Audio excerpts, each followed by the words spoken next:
দর্শক, এই মুহূর্তে আমি আছি অমর একুশে বইমেলা 2025-এর চট্টগ্রাম মেলা প্রাঙ্গণে।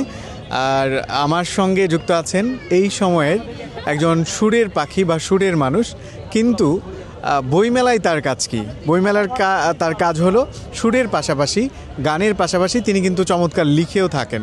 প্রণয়িনী নামে তার একটি নতুন উপন্যাস প্রকাশিত হয়েছে। আমরা কথা বলবো জাহিদ অন্তর সাথে। কেমন আছেন? আলহামদুলিল্লাহ, আপনি ভালো আছেন? আলহামদুলিল্লাহ ভালো আছি। আমরা আসলে আপনাকে যেভাবে চিনি, মানে সুরের মাধ্যমে, গানের মাধ্যমে, এর বাইরে এসে এখন এই যে লেখক হয়ে ওঠা, ঔপন্যাসিক হয়ে ওঠা, কেমন এই জার্নিটা? আসলে গান, লিখনি এগুলো সম্পৃক্ত সব কিছু আমার মনে হয়, কারণ আমি তো গানও লিখি। তো আমার মনে হয়েছে যে কোয়াইট সিমিলার, যদিও গল্প লেখাটা একটু টাফ, বাট একই জনরার আর কি মনে হয়। তো মানে প্রত্যেকটা গানই সুরের আগে সেটা তো একটা গীতি কবিতা থাকে, অবশ্যই। মানে কবিতা থেকেই মূলত সুর হয়, তারপর সেটা গান হয়, শ্রোতার কাছে যায়। তো এই লেখালেখির শুরুটা আসলে কিভাবে ছিল?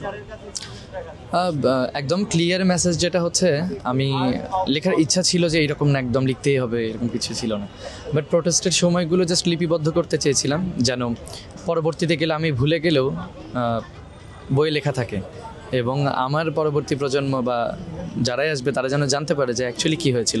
সো ওই জায়গা থেকেই লেখা, আর এর মাঝে কিছু কাল্পনিক চরিত্র অ্যাড করেছি, যেগুলো আমার মনে হয়েছে যে যদি হতো আমার সাথে এই ঘটনাগুলো ভালো হতো। খুব ভালো রেসপন্স পেয়েছি, সব মিলিয়ে খুবই ভালো। চমৎকার। বইমেলায় কোথায় আপনার বইগুলো পাওয়া যাবে?